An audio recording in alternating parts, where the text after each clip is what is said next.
What if I told you that a seemingly ordinary woman was behind the chilling murders of 6 members of her own family? The story we're diving into today is one that sent shockwaves through a nation, unmasking the hidden darkness lurking in the small town of Koodathayi, India. The protagonist of this spine-tingling tale is Jolly Joseph, a woman whose ordinary exterior concealed a horrifying secret. Picture this: a woman leading a seemingly normal life, a loving wife, a caring mother, a respected member of her community.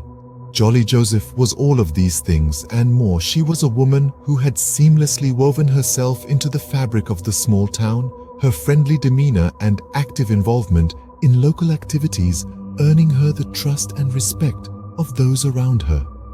But beneath this facade of normalcy, there lurked a chilling secret. Jolly Joseph, the woman known for her warm smile and kind words, was hiding a darkness that no one could have ever imagined. This wasn't just a case of a double life. It was a tale that would reveal a woman capable of the unthinkable. In the quiet town of Koodathayi, where everyone knew everyone else, no one could have suspected that a series of tragedies striking one family were anything but coincidental. But as we peel back the layers of this eerie tale, we find that these were not mere accidents or unfortunate happenstances. These were cold, calculated actions, taken by a woman who was far from the person her community believed her to be. Jolly Joseph, a wife, a mother, a friend to many, was living a life that would become the stuff of nightmares. Her story is one that would make even the bravest shudder, a chilling reminder that sometimes the most horrifying monsters are those that hide in plain sight. But what lies beneath the surface is a chilling tale of deceit, poison, and cold-blooded murder. The tale begins in 2002, when the first suspicious death occurred. This was a year that marked the beginning of a series of inexplicable and tragic events in the family of Jolly Joseph. Anna, Jolly's mother-in-law, was the first to pass away. It was a sudden death, with no prior signs of illness or distress. The family, in their grief, chalked it up to a heart attack, a silent killer that strikes without warning. Fast forward to 2008, 6 years after Anama's demise, when Tom Thomas, Jolly's father-in-law, met a similar fate. Like his wife, he was found dead under mysterious circumstances. The family was once again engulfed in sorrow, but the two deaths, so similar in nature, were still considered tragic coincidences. The year 2011 brought another shock to the family. This time, it was Jolly's husband, Roy Thomas, who died suddenly. Just like his parents, Roy was found lifeless, with no apparent cause of death. The family was devastated, but the pattern of deaths was not yet seen as anything more than a string of unfortunate events. However, whispers started to circulate within the community. The same family, 3 sudden deaths, no clear causes. It seemed too implausible to be mere coincidence. The seeds of suspicion were sown, but it was only after the death of her husband that Jolly began to attract suspicion. The veil of mystery that had shrouded these deaths began to lift. Who was Jolly Joseph truly? Was she a grieving widow and daughter-in-law, or was she something much more sinister? The mystery was about to unfold, revealing a truth more horrifying than anyone could have imagined. But it was not until the death of her husband that the veil of mystery began to lift. The stage was set for the truth to come to light and for justice to be served. The tale of Jolly Joseph was about to take a bone-chilling turn. As the local authorities delved deeper into these deaths, they uncovered a horrifying pattern. The investigation was a labyrinth of confusion and shock, a maze that twisted and turned with every new piece of information. It all began to unravel when they noticed an eerie similarity in the autopsy reports. One word echoed through the sterile corridors of the police station, chilling the air with its deadly implications: cyanide. A poison, swift and silent, known for its lethal efficiency.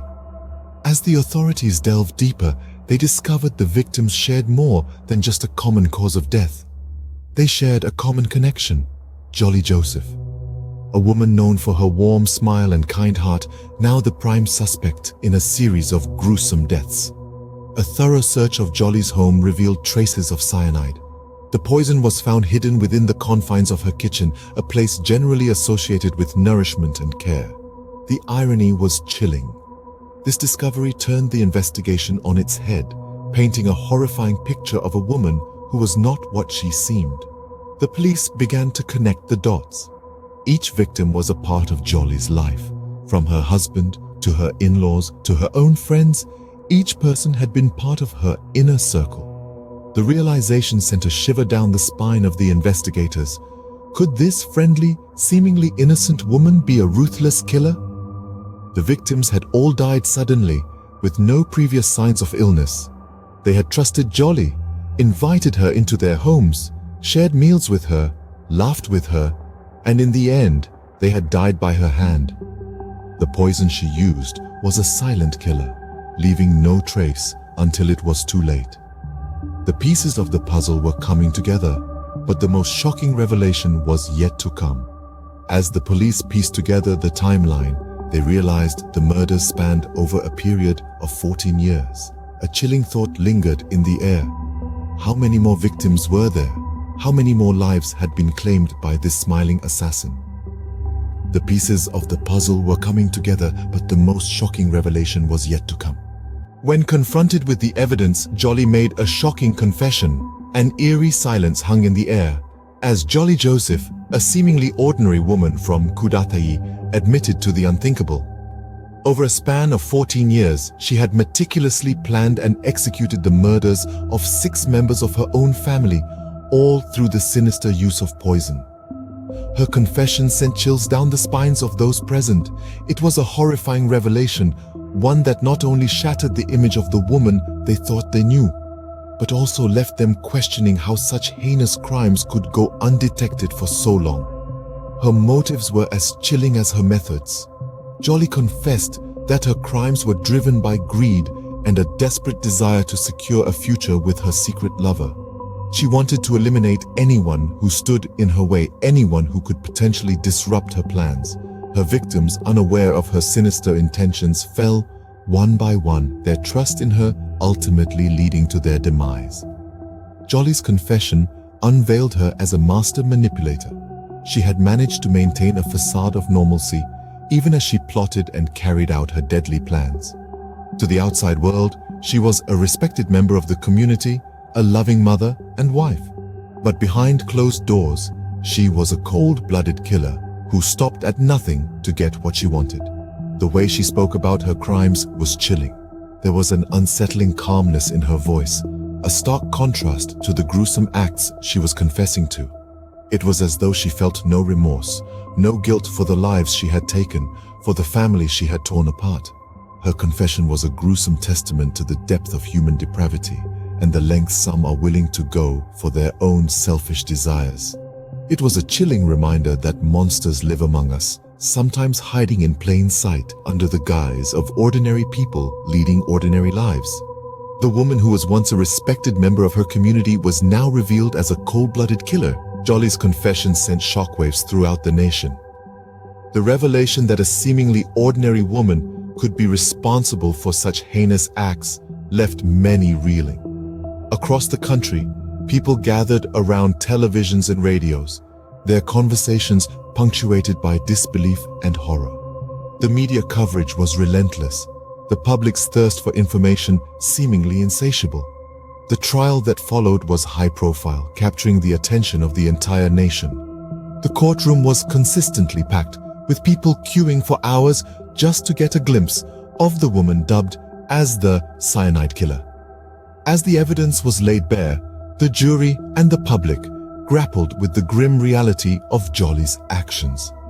The verdict was unanimous and unequivocal, guilty on all counts. In the wake of the trial, Jolly was condemned to a life in prison. Her days, once filled with ordinary routines and mundane tasks, were now marked by the monotonous rhythm of prison life. She was no longer Jolly, the wife and mother, but Jolly Joseph, the convicted murderer. The impact of Jolly's crimes extended far beyond the confines of the courtroom.